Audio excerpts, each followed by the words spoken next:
Friends, GS study with Sanjeev sir YouTube channel पर आपका हार्दिक अभिनंदन है। आज कुछ हम लोग इम्पोर्टेंट क्वेश्चन देखेंगे। ये एंशियंट हिस्ट्री का टॉपिक है संगम युग। संगम युग से टोटल 80 क्वेश्चन हैं और इसमें संगम युग से जो भी क्वेश्चन पूछा जाएगा निस्संदेह आप से एग्ज़ाम में बनेगा। तो वीडियो में बने रहिए। वीडियो अगर अच्छा लगेगा तो लाइक कीजिएगा, सब्सक्राइब कीजिएगा और शेयर कीजिएगा। चलिए स्टार्ट करते हैं। 1 नंबर क्वेश्चन, संगम काल के चोल शासकों में सबसे प्रतापी था तो करिकाल और पदितु पत्यतु निम्नलिखित में से किन राजाओं की स्तुतियों का संग्रह है तो चेर का है। 3 नंबर क्वेश्चन है, निम्न राजवंशों में से किस राजवंश का वर्णन संगम साहित्य से प्राप्त नहीं होता है तो कदम्ब का होता है। निम्नलिखित में से किस नदी के मुहाने पर प्राचीन पत्तन पुहार स्थित था तो कावेरी पर था और दक्षिण भारत के संगम का प्रतिनिधित्व करता था तो कवि अकादमी करता था। और नेक्स्ट है, दक्षिण भारतीय प्रसिद्ध महाकाव्य कूड़ल का लेखक था तो तिरुवल्लुर था। और नेक्स्ट 7 नंबर क्वेश्चन है, तमिलों के तीसरे महान संगम का पीठ स्थित थी तो मदुरै में। और नेक्स्ट है 8 नंबर क्वेश्चन, निम्नलिखित में से कौन सा संगम युग का बंदरगाह नहीं था तो अलंगुलम था। और नेक्स्ट, पेरिप्लस ऑफ द एरिथियन सी पुस्तक के लेखक हैं तो अज्ञात हैं। ये बीपीएससी प्रीलिम्स पीटी एग्जाम में पूछा गया क्वेश्चन है। नेक्स्ट 10 नंबर क्वेश्चन है, संगम काल में निम्नलिखित में से कौन पश्चिमी तट के पत्तन थे तो पश्चिमी तट के जो पत्तन थे इसको आइए देखते हैं। पश्चिमी तट के पत्तन तो इसमें जो है 2 और 3 और 4 था। तो 2, 3, 4 में कौन कौन है देखिए। 2 में है कि मुसरी था और तोंडी था और कोडुमन्यम था। तो नेक्स्ट अब देखते हैं। टोटल 80 क्वेश्चन है। वीडियो में बने रहिए, ठीक है। वीडियो अगर अच्छा लगेगा तो लाइक कीजिएगा, सब्सक्राइब कीजिएगा और शेयर कीजिएगा। पेरिप्लस ऑफ द एरिथियन सी में उल्लेखित किस बंदरगाह में मोती पाए जाते थे तो कालची में पाया जाता था। संगम साहित्य में वर्णित कन्नगी हैं तो तमिल महाकाव्य की नायिका है। नेक्स्ट 13 नंबर क्वेश्चन है, संगम युग के क्लासिकल ग्रंथों की तिथि थी तो 200 BC से 200 AD। नेक्स्ट 14 नंबर क्वेश्चन है कि तोल्कापियम कैसा ग्रंथ था तो व्याकरण ग्रंथ था। और 15 नंबर क्वेश्चन है, संगम ग्रंथों में उल्लिखित मुरुगन किस देवता से साम्य रखते हैं तो स्कंद से रखते हैं। 16 नंबर क्वेश्चन है कि निम्न में से कौन सा शासक चेर वंशीय हैं तो सेनु गुट बन्न है। और नेक्स्ट 17 नंबर क्वेश्चन है, प्राचीन तमिल देश में उपजाऊ कृषि भूभाग की संज्ञा थी तो मुरुदम का था। और नेक्स्ट 18 नंबर क्वेश्चन है, प्राचीन पत्तन एवं उनकी अभिस्थिति के युग्मों में से कौन एक सही सुमेलित है तो कोलची कोर के जो है पांड्य देश से सुमेलित है। और नेक्स्ट है 19 नंबर क्वेश्चन कि प्रथम तमिल संगम की स्थापना की थी तो अगस्त ने किया था। और नेक्स्ट 20 नंबर क्वेश्चन देखिए। 20 नंबर क्वेश्चन, निम्नलिखित युग्मों में से कौन सा सही सुमेलित है तो पांडे जो है जेलियन से है। और नेक्स्ट 21 नंबर क्वेश्चन है दोस्तों, निम्नलिखित में से कौन प्रारंभिक तमिल साहित्य के महाकाव्य थे तो शिल्पाधिकारम और मणि में खले हैं। और नेक्स्ट है कि 22 नंबर क्वेश्चन, निम्नलिखित में से कौन पूर्वकालिक तमिल साहित्य में उल्लिखित पत्रकर है तो उलगू है। और 23 नंबर क्वेश्चन है कि संगम साहित्य में उल्लिखित शब्द नुडुकल जो है स्मरण प्रस्तर के अर्थ में प्रयुक्त होता था। नेक्स्ट 24 नंबर क्वेश्चन है कि संगम काल में रोम और तमिलनाडु के बीच सघन वाणिज्य संबंध थे। अनेक वस्तुओं का रोम को निर्यात होता था। निम्नांकित में से कौन सी वस्तु निर्यात में शामिल नहीं थी तो शराब। और नेक्स्ट 25 नंबर क्वेश्चन है, संगम तमिलों का प्राचीनतम उपलब्ध ग्रंथ है तो तोल्कापियम है। और नेक्स्ट 26 नंबर क्वेश्चन है कि सूची फर्स्ट और सूची सेकेंड में सम्मिलित कीजिए तथा सूचियों के नीचे दिए गए कूट से सही उत्तर चुनिए। तो सही उत्तर चुनिए। नेक्स्ट है 4 का ए। तो 4 का ए है कि तिरुकुल जो है तिरुवल्लुर से है। और नेक्स्ट जो है 1 का बी है। तो 1 का बी जो है 1 का बी शिल्पाधिकारम का संबंध इलांगो आर्डिगल से है। और नेक्स्ट जो है 2 का सी है। तो 2 का सी जो है मतलब मणि मेखले से संबंध है तो सत्यनार से है। और नेक्स्ट जो है 3 का डी से है। तो 3 का जो डी है तोल्कापियम का संबंध तोल्कापिय से है। नेक्स्ट अब देखते हैं 27 नंबर क्वेश्चन। 27 नंबर क्वेश्चन है कि निम्नलिखित में से कौन सा एक युग में सही सुमेलित नहीं है। तो उदयन जेरल का संबंध चेर नरेश से है, और नेडुजेलियन का संबंध पांड्य नरेश से है, और सेन गनान का संबंध जो है चोल नरेश से है, जबकि पारी का संबंध पल्लव नरेश, यही गलत है। तो नेक्स्ट 28 नंबर क्वेश्चन है, महाभारत में सर्वप्रथम तमिल अनुवादक थे तो पुरुंद देवनार थे। और नेक्स्ट जो है 29 नंबर क्वेश्चन है, एस बैपुड़ी पिल्लई का संबंध जो है 300 ईसा पूर्व से 500 ईसा पूर्व है। और नेक्स्ट जो है के.एल. नीलकंठ शास्त्री का संबंध जो है 1 ईसा पूर्व से 300 ईस्वी तक है। और नेक्स्ट बी.आर. रामचंद्र दीक्षितार का संबंध जो है 500 ईसा पूर्व से 500 ईस्वी तक है। और एन. सुब्रमण्यम का संबंध जो है 300 ईसा पूर्व से 300 ईस्वी तक है। नेक्स्ट है 30 नंबर क्वेश्चन, देखिए तमिल काव्य में आगम वर्ग की कविताएं हैं तो प्रेम संबंधों में है। और नेक्स्ट 31 नंबर क्वेश्चन है, 31 नंबर क्वेश्चन है कि कुरिंची का संबंध जो आखेट एवं खाद्य संग्रह से है, मुल्लई का संबंध जो है पशुपालन एवं खाद्य उत्पादन से है, और मरुदम का संबंध जो है खाद्य उत्पादन एवं भंडारण से, और नेथल का संबंध जो मत्स्य ग्रहण एवं संग्रह से है। 32 नंबर क्वेश्चन, संगम युग में कन्नगी पूजा का प्रचलन था, कन्नगी आराध्य देवी थी तो सती तत्व का था और सती तत्व का था। और नेक्स्ट 33 नंबर क्वेश्चन, संगम युग का कौन सा ग्रंथ धर्म से संबंधित था, तो मणिमेखले था। और नेक्स्ट 34 नंबर क्वेश्चन, निम्नलिखित में से कौन संगम युग का लोकप्रिय देवता नहीं था, तो गणेश नहीं था, जबकि संगम युग में मुरुगन था, विष्णु और इंद्र थे। नेक्स्ट 35 नंबर क्वेश्चन, संगम युग में प्रचलित नहीं था तो गेहूं प्रचलित नहीं था, जबकि संगम युग में कटहल, काली मिर्च और हल्दी था। नेक्स्ट हल्दी का हम लोग जो है तना खाते हैं, याद रखिएगा। कटहल जो है असत्य फल है, और काली मिर्च के व्यापार के लिए ही पुर्तगाली आए थे, कालीकट वास्को डी गामा, और 17 मई 1498 को कालीकट बंदरगाह केरल में आए थे। केरल जो है मसालों का बगीचा कहा जाता है, और मसालों का रानी जो है इलायची को कहा जाता है, याद रखिएगा। ठीक है, तो मसालों का मतलब राजा किसे कहता है, तो उसको भी आप लोग कमेंट कीजिएगा।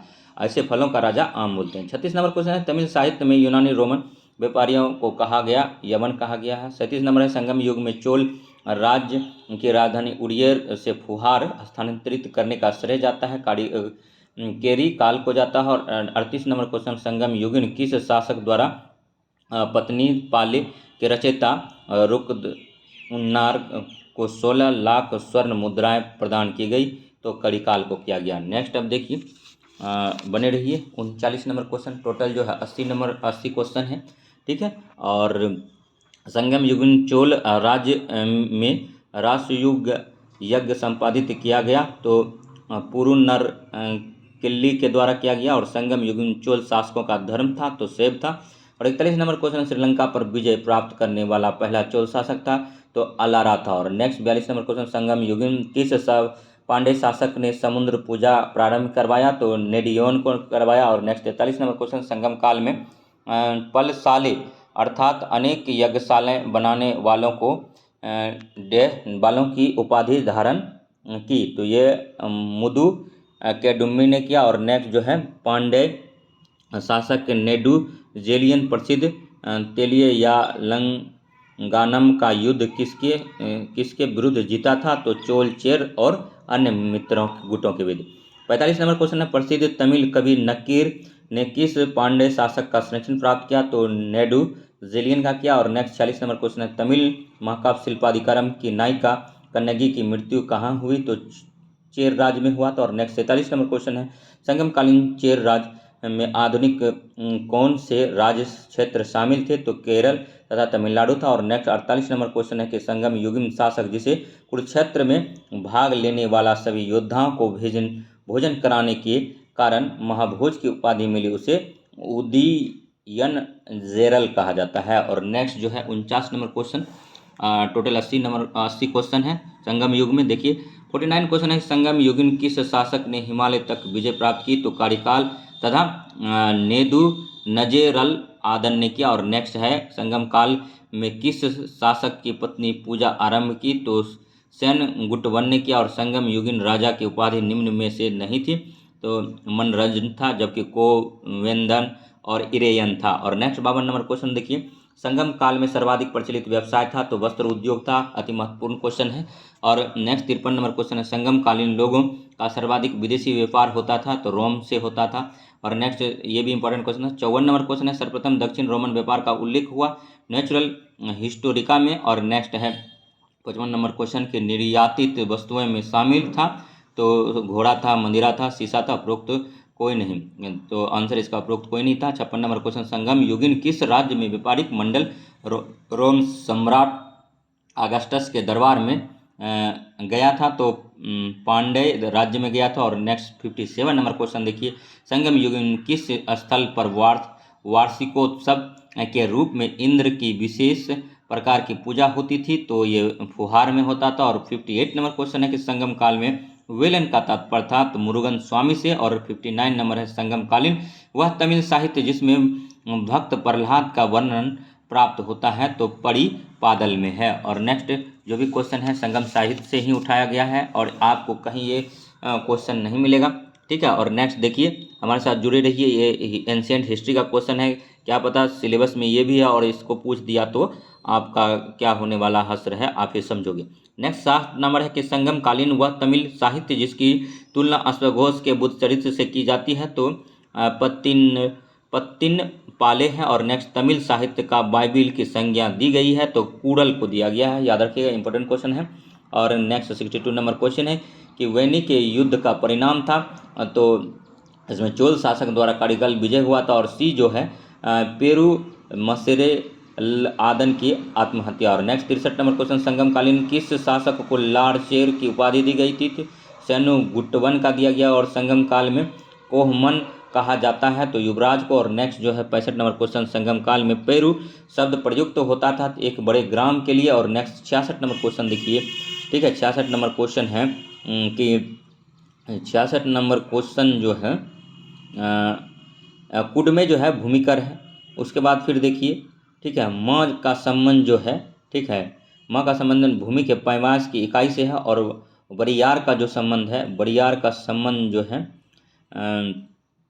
बरियार का संबंध कर वसूलने वाला अधिकारी से। और मनरम का संबंध जो है, मनरम का संबंध राजा का न्यायालय से है। और नेक्स्ट देखिए 67 नंबर क्वेश्चन है कि संगम युग में सैन्य प्रशासन में क्या शामिल नहीं था, तो घोड़ों से सुसज्जित रथ सेना शामिल नहीं था, जबकि शामिल था हस्ती सेना, अश्व सेना और नौसेना संगम युगीन सैन्य प्रशासन में शामिल था। नेक्स्ट देखेंगे 68 नंबर क्वेश्चन।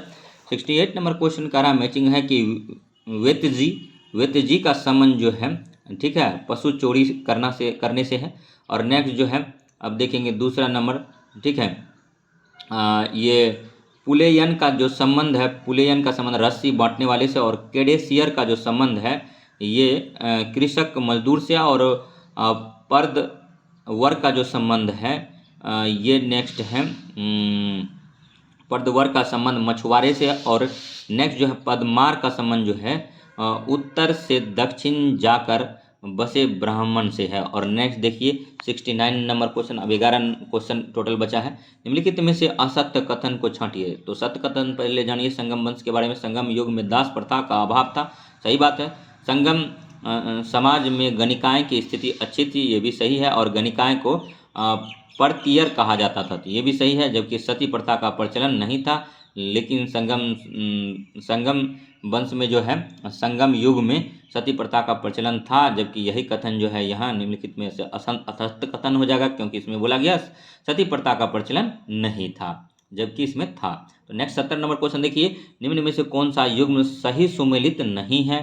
तो पहले सही बारे में जान लीजिए। संगम काल में जो है कपिलार का संबंध पारी से था। और पिसी रंथेयार का संबंध जो है कोपेरून चोलन से था। और उबेयार का संबंध जो था आदि गेमान के साथ था। और जबकि तोल्कपियम का संबंध जो है पति पल्ले से नहीं था, यही गलत है। और 71 नंबर क्वेश्चन है, किस दक्षिण भारतीय राज्य में उत्तम ग्राम प्रशासन था। तो चोल में था। अति महत्वपूर्ण क्वेश्चन, ये क्वेश्चन बीपीएससी पूछा है, ठीक है। उसके बाद देखिए चोल प्रशासन के लिए जाना जाता था, स्थानीय शासन के लिए जाना जाता था ये। और नेक्स्ट 72 नंबर क्वेश्चन है, इतिहास में चोल शासक किस प्रकार के प्रशासन के लिए प्रसिद्ध है। तो ग्राम प्रशासन के लिए है। अति महत्वपूर्ण क्वेश्चन, बीपीएससी इसको भी पूछा है। और नेक्स्ट 73 नंबर क्वेश्चन है शिल्पाधिकारम में किस पांड्य शासक का उल्लेख है? तो नेदु नेजेलियन का है। तो ये भी अति महत्वपूर्ण क्वेश्चन था। अब नेक्स्ट देखिए कि 7 क्वेश्चन बचे हैं। और वीडियो कैसा लगेगा इसको लाइक कीजिएगा, सब्सक्राइब कीजिएगा और शेयर कीजिएगा। और कावेरी पत्तनम किनका मुख्य बंदरगाह था? तो चोलों का था। अति महत्वपूर्ण क्वेश्चन है, एग्जाम में पूछा गया बीपीएससी में। और तोल्कापियन संबंधित है, द्वितीय संगम काल से है। और नेक्स्ट 76 नंबर क्वेश्चन है निम्नलिखित संगम युग में नगरों में कौन अपने मोतियों और मलमल के लिए प्रसिद्ध था? तो आरिकमेडु था। और संगम कवि कपिलर का आश्रयदाता कौन था? तो पारी था। और 78 नंबर निम्नलिखित में से कौन सा संगम ग्रंथ कोवलन और उसकी पत्नी कन्नगी की कथा का चित्रण कराता है? तो शिल्पाधिकारम कराता है। और 79 नंबर है कि संगम युग में ओरार शब्द प्रयुक्त होता था? तो गुप्तचरों के लिए होता था। 80 नंबर क्वेश्चन देखिए, दक्षिण भारत में महापाषाण कालीन मृतभांडों का अंदर का रंग काला तथा बाहर का रंग लाल होता था। और आर है कि इन रंगों में मृतभांडों पर अलग से पुताई हुई। तो ए आर दोनों सही है और आर ए सही का आर ए का सही स्पष्टीकरण है। तो तमाम क्वेश्चन जो था मोस्ट इम्पोर्टेंट था। तो नेक्स्ट जो अब वीडियो है, ठीक है, नेक्स्ट जो है अब आएगा द्वितीय नगरीकृत क्रांति से। इसमें जो है टोटल द्वितीय नगरीकृत क्रांति में देखते हैं कि कितना एमसीक्यू है। और अगर ज़्यादा हुआ तो नेक्स्ट वीडियो में कवर करेंगे। और अगर लगा कि नहीं हो सकता है द्वितीय नगरीकृत क्रांति में, तो इसमें जो है दोस्तों टोटल जो है 23 क्वेश्चन है, तो इसको भी कर लेते हैं। देखिए इसमें जो इम्पोर्टेंट क्वेश्चन है कि आहत सिक्के कब मिले थे? 5वीं शताब्दी ईसा पूर्व में मिला था। 16 महाजनपदों की सूची निम्नांकित में उपलब्ध है, अंगुत्तर निकाय में है। नंद राज का संस्थापक कौन था? तो महापद्म नंद था। पंचमार्ग सिक्के के चिन्हों की विशद व्याख्या निम्नांकित में ने की है? तो डी कौशाम्बी ने किया। सिक्कों के अध्ययन को क्या कहते हैं? तो न्यूमिनेस्टिक्स कहते हैं। ये साइंस का भी क्वेश्चन है, अति महत्वपूर्ण है। और प्राचीन समय में बिहार किस नाम से जाना जाता था? तो मगध के नाम से जाना जाता था।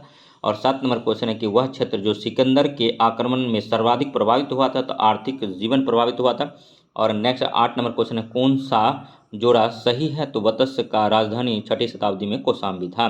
और देखिए 9 नंबर क्वेश्चन है कारवां बनाकर चलने वाले व्यापारियों के प्रमुख को क्या कहा जाता था? तो सार्तवाह कहा जाता था। और 10 नंबर क्वेश्चन निम्नलिखित में से किसमें पश्चिमी एशिया में मोरों के निर्यात का उल्लेख हुआ है? तो बाबेरू जातक का। और नेक्स्ट 11 नंबर क्वेश्चन देखिए, निम्नलिखित में से कौन सा प्राचीन जनपद राजस्थान में स्थित था? तो मत्स्य था। और 12 नंबर क्वेश्चन है कि बिंबिसार ने अपनी शक्ति विस्तार हेतु अनेक वैवाहिक संबंध स्थापित किए, निम्न में से कौन उसकी पत्नी नहीं थी? तो कुमारी देवी। नेक्स्ट है कि 13 नंबर क्वेश्चन, अपनी समृद्धि एवं ऐश्वर्य के लिए किस प्राचीन नगर को महोदय नगर कहा जाता था? तो कान्याकुब्ज को कहा जाता था। और नेक्स्ट है कि काशी महाजनपद निम्न के लिए प्रसिद्ध था? तो सूती एवं रेशमी वस्त्रों के लिए काशी प्रसिद्ध था। और नेक्स्ट जो है 15 नंबर क्वेश्चन, 5वीं शताब्दी ईसा पूर्व में निम्न में से किस क्षेत्र में गणतंत्रात्मक शासन था? तो वैशाली में था। और कुसुमपुर पाटलिपुत्र नगर का निर्माण किसने कराया था? तो उदयन या उदयन ने कराया था, जबकि यहाँ पर उदय नाम है, तो ये भी सत्य है। नेक्स्ट है देखिए 17 नंबर क्वेश्चन, अजातशत्रु के उत्तराधिकारी दर्शक का उल्लेख किस ग्रंथ में मिलता है? तो कथा कोश में मिलता है। 18 नंबर क्वेश्चन है कि अश्व राज्य की स्त्रियों ने किसके विरुद्ध युद्ध में भाग लिया था? तो यूनानियों के विरुद्ध में भाग लिया था। 19 नंबर क्वेश्चन है कि प्रथम मगध साम्राज्य का उत्कर्ष किस शताब्दी में हुआ था? 6वीं शताब्दी ईसा पूर्व हुआ था। और जो उज्जैन का प्राचीन काल में नाम क्या था? तो अवंतिका था। ये भी याद रखेंगे। और नेक्स्ट जो है क्वेश्चन अब जो है 3 क्वेश्चन बचा है, तो इसको भी देख लेते हैं। किस शासक को ग्रीक लेखकों ने अग्रमीज और जैंद्रमीज नाम से पुकारा है? तो घनानंद को पुकारा। और नेक्स्ट जो है नीचे कुछ प्राचीन भारतीयों राज्यों की सूची दी गई है, जैसे बज्जी और शाक्य। तो यही इनमें से कौन राज्य प्रशासन की राजतंत्रीय पद्धति का अनुसरण नहीं करते थे? तो बज्जी और शाक्य नहीं करता था, जबकि कौशल और मगध करता था। याद रखिएगा। और 23 नंबर क्वेश्चन है कि मैचिंग वाला कुरु की जो राजधानी है इंद्रप्रस्थ था, कौशल का अयोध्या था, वत्स का कौशाम्बी है और मगध का राजगिर है। तो वीडियो कैसा लगा कमेंट कीजिएगा। नेक्स्ट जो है अब धार्मिक आंदोलन है और चैप्टर नंबर 7 है। तो इसी तरह से अगर हम लोग बढ़ते रहे तो एक दिन एंशिएंट का सारा टॉपिक खत्म हो जाएगा और आपका एग्ज़ाम में निसंदेह यहाँ से क्वेश्चन आता है। ठीक है, तो इसमें जो है जैन धर्म, बौद्ध धर्म सब कुछ आ गया है। ठीक है। उसके बाद फिर देखिए जैन तीर्थंकर से होता है, इसके बारे में भी आप कुछ जानकारी ले सकते हैं। जैन तीर्थंकर में जो था ऋषभदेव, इसी को आदिनाथ बोला जाता है। इसका प्रतीक चिन्ह जो था वृषभ था, अजितनाथ का गज था, संभवनाथ तृतीय था, अश्व था, अभिनंदन नाथ जो है कपि था, सुमितनाथ क्रौच था, और पदम प्रभु जो था पदम था, और सुपर्शनाथ जो था स्वास्तिक इसका चिन्ह था। हड़प्पा सभ्यता की देन स्वास्तिक चिन्ह है, ये भी याद रखिए। और चंद्र प्रभु जो था चंद्र था। और नेक्स्ट जो है सुविधिनाथ जो है मकर, इसका प्रतीक चिन्ह था। शीतलनाथ का श्रीवत्स और श्रेयांश नाथ का जो है गेंडा था। पूज्यनाथ का महिष था, और विमलनाथ का बरा था। अनंतनाथ का सियन था, और धर्मनाथ का वज्र था। शांतिनाथ का मृग था, और कुंथुनाथ का जो है अज था, और अरनाथ का मीन था। मलिनाथ का कलश था, पूछा जाता है एग्जाम में, मलिनाथ का प्रतीक चिन्ह क्या था, कलश था। और ये जैन धर्म के तीर्थकर हैं। टोटल इसमें 24 तीर्थकर हुए थे। और मनु सुब्रत का कुरमु था, और नेमिनाथ का जो है नीलोत्पल है, और अरिनेष्टमी का शंख है, ये भी पूछा जाता है एग्जाम में। और ये जो थे, और 23वें तीर्थकर पार्श्वनाथ थे, इसका सर्फ फन है। और महावीर 24वें तीर्थकर थे, अंतिम तीर्थकर इन्हीं को माना जाता है, और सिंह था। और नेक्स्ट जो है देखिए बौद्ध धर्म आ गया है, तो इसका भी हम लोग लगाएंगे। तो बौद्ध धर्म में जो भगवान बुद्ध का जन्म हुआ था 563 ईसा पूर्व लुम्बिनी नेपाल में हुआ था। और नेक्स्ट जो है देखते हैं, ठीक है। इसमें जो है ये धार्मिक आंदोलन है। धार्मिक आंदोलन के जितने भी मतलब ऑब्जेक्टिव बनेंगे, तो लास्ट में ऑब्जेक्टिव रहता है, उनको लगाएंगे। और तो यहाँ से क्वेश्चन हमारा एक भी एग्ज़ाम में जो आएगा तो छूटने की संभावना नहीं रहेगा। तो वीडियो में बने रहिए, देखते हैं। जैसे कि अब एक जानते हैं कि दक्षिण में अलवार था, जिसकी संख्या 12 थी। एक नैनार थे। नैनार क्या थे, शिव के भक्त होते थे। अलवार जो होते थे विष्णु भक्त होते थे, तो इनको भी जानना होगा। और धार्मिक आंदोलन में आप जब जानेंगे, इसका अध्ययन करेंगे, तो इसमें अष्टाध्यायी बुक लिखा गया था, और ये पाणिनि के द्वारा लिखा गया था, तो इनको भी आपको जानना होगा। और नेक्स्ट देखिए क्वेश्चन आता है, तो इसमें जो है टोटल क्वेश्चन कितना है, तो थोड़ा सा ये भी जान लेते हैं। टोटल क्वेश्चन की प्रकृति अगर जान लेंगे तो मोटा मोटी अंदाज़ा लग जाएगा कि और कितना टाइम लगेगा। तो इसमें जो है टोटल, ठीक है। और तो अगर वीडियो अच्छा लग रहा हो तो लाइक कीजिएगा, सब्सक्राइब कीजिएगा और शेयर कीजिएगा, ठीक है। और थोड़ा क्या है कि इसमें जो है दोस्तों 179 क्वेश्चन है, तो इस टॉपिक को एक अलग से वीडियो बना देंगे, नहीं तो करा ही देते हैं। चलिए कोई बात नहीं। महात्मा बुद्ध का प्रथम उपदेश, महात्मा बुद्ध ने अपना प्रथम उपदेश कहाँ दिया था, तो सारनाथ में दिया था। थोड़ा वीडियो में स्पीड रखेंगे, ठीक है। तो महात्मा बुद्ध का जन्म लुम्बिनी वन में हुआ था, जो स्थित है नेपाल की तराई में। आजीविक संप्रदाय का संस्थापक कौन था, मकली घोषाल था। महावीर ने अपना प्रथम उपदेश किस भाषा में दिया था, तो प्राकृत भाषा में दिया था। महात्मा बुद्ध को बोधि वृक्ष के नीचे ज्ञान प्राप्त हुआ था। यहाँ यह कहा है कि बोध गया में है। और जैन धर्म के 24वें तीर्थकर थे, तो महावीर थे। जैन धर्म के प्रथम तीर्थकर ऋषभनाथ थे। जैन और बौद्ध धर्म ने स्वीकार नहीं किया अवतारवाद को। और नेक्स्ट 9 नंबर क्वेश्चन, निम्नलिखित में से कौन सा शासक जैन था, तो चंद्रगुप्त मौर्य जो था इनमें से जैन शासक था। और रूमीदेई किस घटना से संबंधित है, तो बुद्ध का जन्म से है। और नेक्स्ट आप देखते हैं, बुद्ध की भाषा क्या थी, पाली थी। जैन का भाषा प्राकृति, यहाँ से क्वेश्चन पूछता है। और सूत साहित्य किस धर्म के थे, तो बौद्ध धर्म का था। अशोक जो है बौद्ध धर्म को मानता था। और नेक्स्ट देखेंगे कि कौन जैन संत था, तो भद्रबाहु जो था जैन संत था। और नेक्स्ट प्रथम बौद्ध संगति कहाँ हुई थी, तो राजगीर में हुआ था। तृतीय बौद्ध संगति किसके समय हुई थी, तो अशोक के समय हुआ था। और निकाय किससे संबंधित है, तो बौद्ध धर्म से है। और नेक्स्ट जो है बुद्ध की मृत्यु जहाँ हुई थी वह स्थान अब है उत्तर प्रदेश में। और नेक्स्ट निर्गंध किसे कहा जाता है, तो जैनों को कहा जाता है। पूर्व किसके धार्मिक ग्रंथ हैं, तो जैनों का है। और पार्श्वनाथ कौन थे, तो जैन सब थे। 23वें तीर्थकर भी थे जैन धर्म के। और नेक्स्ट 20 नंबर क्वेश्चन, अंग किसके धार्मिक ग्रंथ है, तो जैनों का धार्मिक ग्रंथ है। और निकाय का संबंध भी बौद्ध धर्म से है, ये भी याद रखेंगे। और 21 नंबर क्वेश्चन है, ठीक है, फटाफट करते हैं और हम लोग स्पीड थोड़ा रखेंगे। राजगीर वैशाली में पाटलिपुत्र ऐसे स्थान थे जहां बौद्ध सभाएं आयोजित की गई। और 22 नंबर क्वेश्चन के महावीर द्वारा सर्वसाधारण के लिए बताए गए अनुव्रत नियमों की संख्या क्या है, तो 5 है। प्रथम जैन धर्म कहाँ आयोजित की गई थी, तो पाटलिपुत्र में किया गया था। और 24 नंबर क्वेश्चन है, बौद्ध धर्म की सबसे प्रमुख विशेषता जिसने इसके प्रचार में सहायता प्रदान की, लोक भाषा का प्रयोग था। लोक भाषा, आमजनों की भाषा का प्रयोग क्या, त्रिपिटक क्या थे, तो धर्म ग्रंथ थे। और 26 नंबर क्वेश्चन है कि चतुर्थ बौद्ध संगति ने बौद्ध धर्म धर्म के इतिहास में किस नए युग का सूत्रपात किया था? तो महायान का उदय किया था। और 27 नंबर क्वेश्चन, निम्नलिखित में से कौन बुद्ध के समकालिक नहीं थे? तो मोगलीपुत्र तीसरे नहीं थे। 28 नंबर क्वेश्चन, निम्नलिखित में से कौन सा बुद्ध का मौलिक नाम था? तो सिद्धार्था। और प्रथम बुद्ध संगति किसकी अध्यक्षता में हुई थी? तो महाकश्यप की अध्यक्षता में हुई थी। 30 नंबर क्वेश्चन पर आ गए हैं। टोटल 179 क्वेश्चन है, थोड़ा स्पीड बरकरार रखेंगे। निम्नलिखित में से कौन सा शासक जैन संत भद्रबाहु के समकालीन था? चंद्रगुप्त मौर्य था। और 31 नंबर क्वेश्चन है, जाति प्रथा की तीव्र आलोचना करने वाला ग्रंथ वज्र सूची के रचयिता कौन थे? तो अश्वघोष थे। और आजीवक किसके पंथ थे? तो जैन धर्म के थे।